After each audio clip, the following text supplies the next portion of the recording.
আজই ডাউনলোড করুন আর এনজয় করুন আপনার পছন্দের শো। পারেও এত রাত অব্দি জেগে থাকতে, তাও আবার ল্যাপটপে চোখ রেখে এরকম একটা বোরিং জিনিস দেখতে দেখতে কেই বা জেগে থাকতে পারে?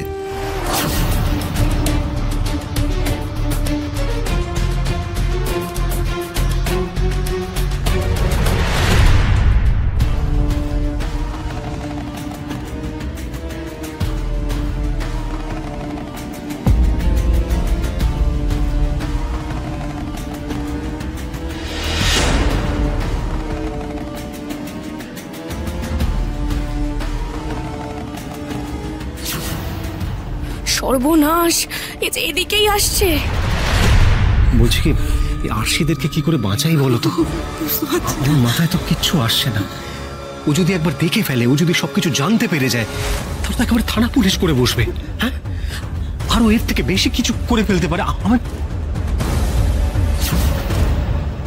এই সঞ্জু, একবার একটু এদিকে আয় না। দূর বাবা,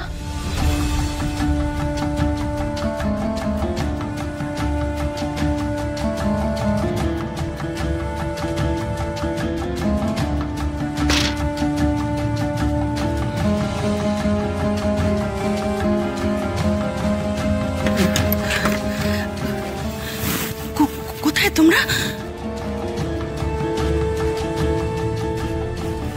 এসো এসো, শিগগিরই এসো। শোনো না, আমি খুব ভয় পেয়ে গেছিলাম।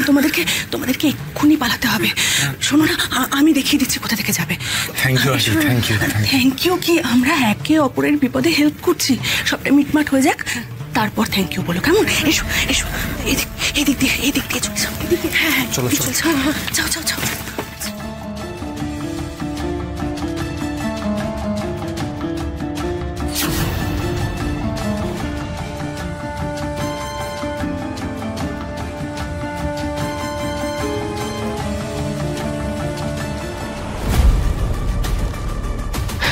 বলো কি হয়েছে, এরকম ভাবে ডাকলে কেন?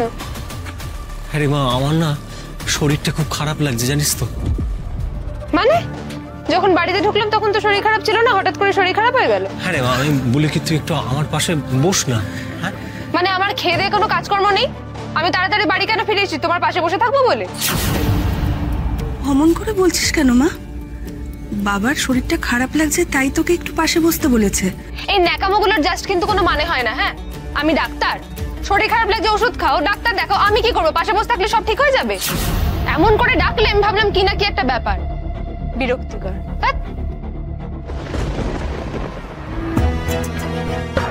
না নিতা, না, এই মেয়ে কিছুতেই আমার মেয়ে হতে পারে না, কখনোই না। তুমি ভাবতে পারছো নিতা, যে মেয়ে আমার জ্বরের কথা শুনলে ব্যাঙ্গালোর থেকে ছুটতে ছুটতে চলে আসে, ওর মাথা পাগল হয়ে যায় যে বাবার কি হলো, বাবার কি হলো, সেই মেয়ে আমার সাথে এইরকম বিহেভ করছে। না না, কিছুতেই হতে পারে না, এই মেয়ে আমার নয়। তাহলে কি আরশিরা একদম ঠিক কথা বলছে? না না, ওরকম বলো না। সঞ্জু সেজে কেউ আমাদের বাড়িতে গেড়ে বসে আছে। হে ভগবান, এরকমটা যেন না হয়। তাহলে আমার সঞ্জু কোথায় কোথায়, কি অবস্থায়, কেমন আছে বলো তো?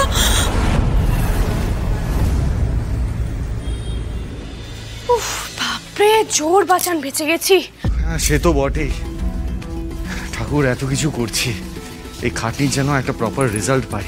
ওই হিডেন ক্যামেরা থেকে যেন আমরা প্রপার ইনফরমেশনগুলো পাই। যেটা আমরা ভাবছি সেটাই যেন ঠিক হয়। হ্যাঁ, সেটাই এবার দেখার।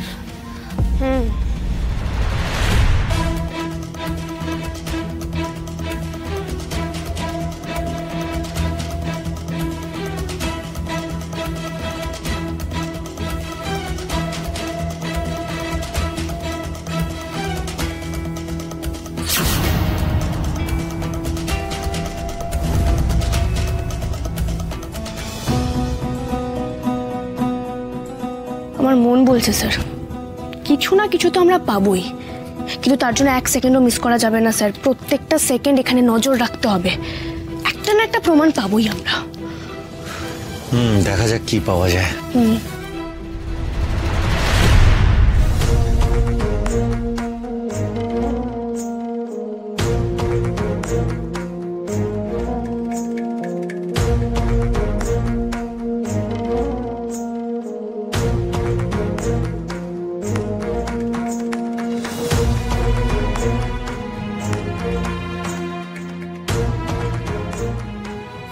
আনইউজুয়াল তো কিছুই দেখতে পেলাম না।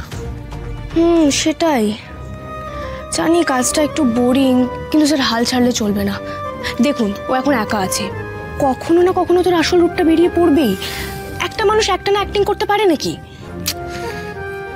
এইভাবে একটা মেয়ের বেডরুমে চোখ রাখতে আমার খুব অকওয়ার্ড লাগছে। বুঝতে পারছি স্যার, কিন্তু দেখুন, যেটা করছি আমরা বাধ্য হয়ে করছি।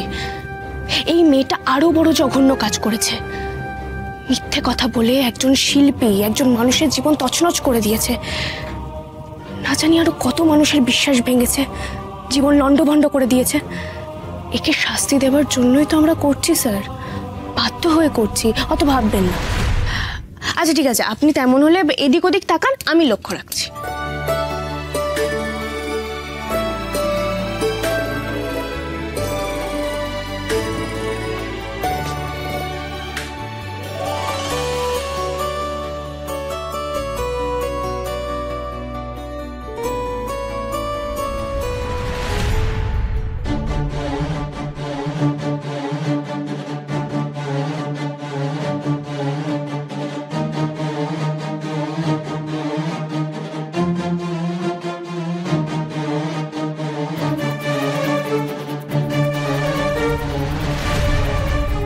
আশি জল দাও,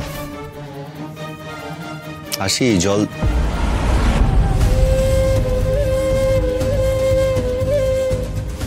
আরে পারেও এত রাত অব্দি জেগে থাকতে, তাও আবার ল্যাপটপে চোখ রেখে এরকম একটা বোরিং জিনিস দেখতে দেখতে কেই বা জেগে থাকতে পারে? তবু তো মেয়েটা সব করে যাচ্ছে শুধুমাত্র আমার জন্য, আমাকে আমার জায়গাটা ফিরিয়ে দেওয়ার জন্য কি না লড়াই চালাচ্ছে, ভাবাই যায় না। আমি হাল ছেড়ে দিয়েছি, কিন্তু আশি নেভার। ঘুম পেয়েছে কিন্তু মুখ ফুটে বলবে না যে ঘুম পেয়েছে, কোনো মানে হয়? এখন জাগিয়ে দিয়ে শুতে যেতে বললেই চোখ ঢাকিয়ে তাকিয়ে থাকবে, তবু ঘরে গিয়ে ঘুমাবে না। থাক, এখন ডেকে আর লাভ নেই।